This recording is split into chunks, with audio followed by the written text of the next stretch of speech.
The Everyman versus the Expert. This is a character thing that plays out mostly in spy movies, but it has a through line to it that plays out for any movie. So, let's take Hitchcock.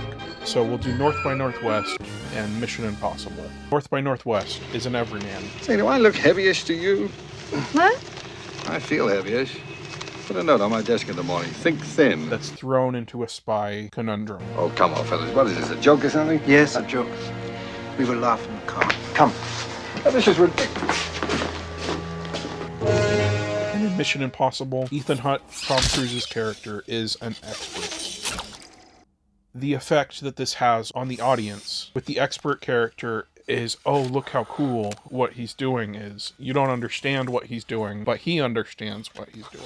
With spies, there's always the aspect of you don't completely understand what their job is. Hitchcock makes sure that your character is an everyman that's on the same page as the audience.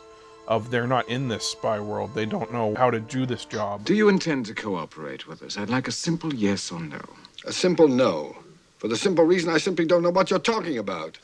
Just by the aspect of them being an everyman, the same as the audience, you relate more with them. And for a spy, it's somebody you can look up to and admire and look at what they're doing and be like, oh, that's really cool. Jim, David, and Bo, we should walk away. No, we are going to recover that disc. You understand me?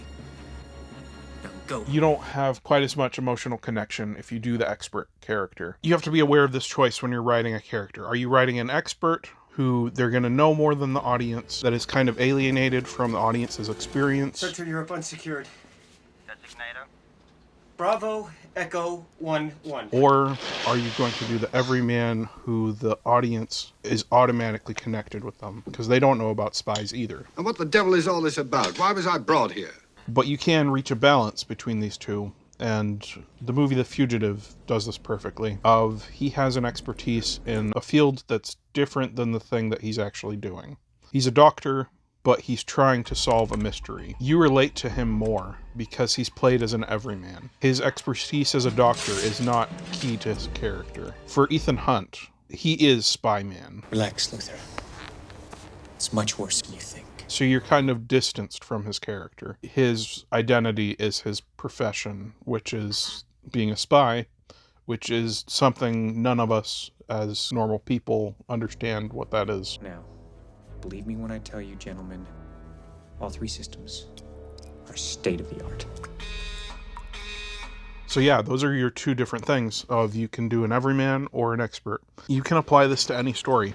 That idea that you can make your character more similar to the audience's experience and make their identity not connected to a high skill profession. The more you do that, the more you're going to connect them to the audience, and the more the audience will emotionally connect with them.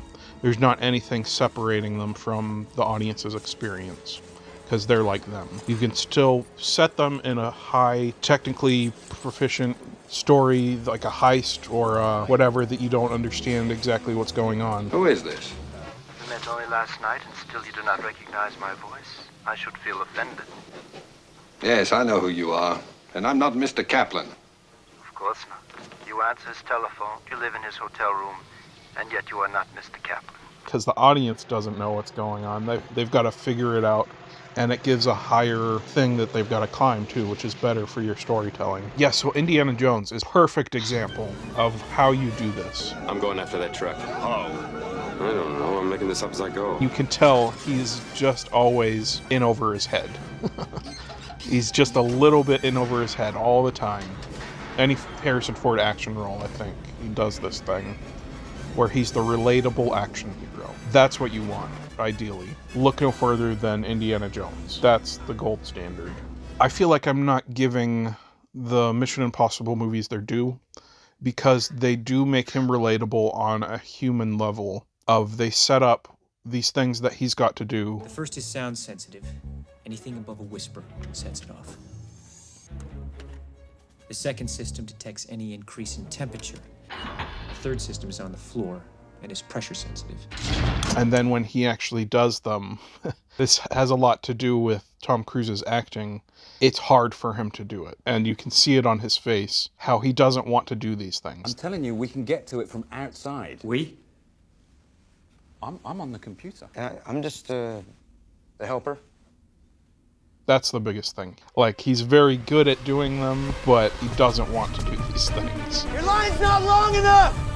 No shit! Just that emotional thing that Harrison Ford does too, of he's everyman action hero. Tom Cruise has a little bit of that too. You can see it on his face. This is hard. There's other movies where they're just expert and they have no problem or difficulty doing any of these things.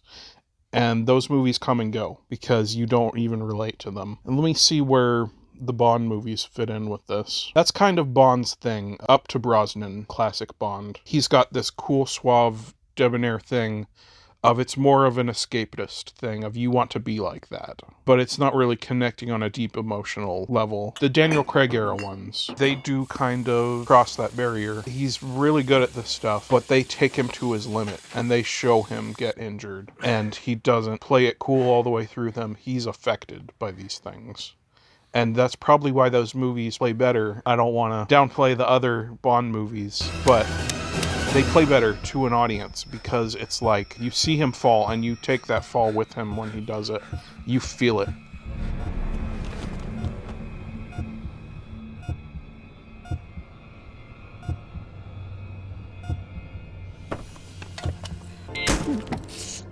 And even Jason Bourne, he's like about as expert as you can get. Jason Bourne is a machine that runs off of that expert energy. Of you're like, that is so cool what he's doing. What is he doing? What is he doing? And then you see him connect it together. Like in Bourne Supremacy, he takes a newspaper and he rolls it up as a weapon against a knife. And then later he sticks it in a toaster. And then he pulls off the gas cord as he's going out.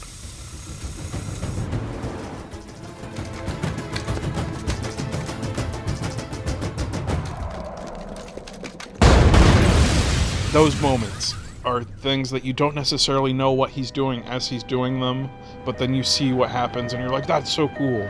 That's a way to do expert to the nines. But even with Jason Bourne, there's moments where he takes hits and you can tell he's affected by them. Like he gets shot in the shoulder. You see him reacting to it as he's going. He's kind of straddling the line. He's relatable, but he's also got that expert thing of you don't know what he's doing all the time, but when you see him pull off things, you're like, that's so cool.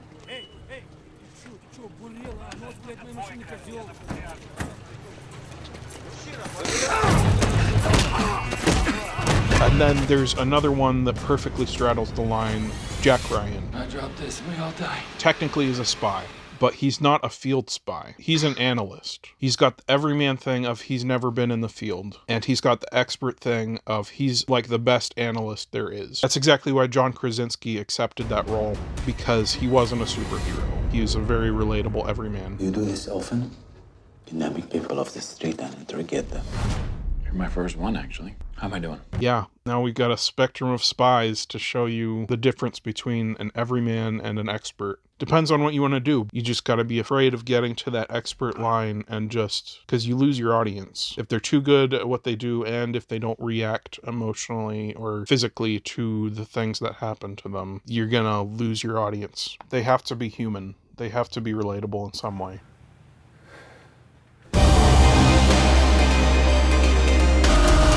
Hey, thanks for watching the episode. If you'd like to see more spy stuff, or rather listen to more spy stuff, our podcast, Crisscross Cinema Podcast, the next episode is The Bourne Identity and Jason Bourne 2016. And if it's already out, there's a link right here. Please like, share, subscribe. Thanks.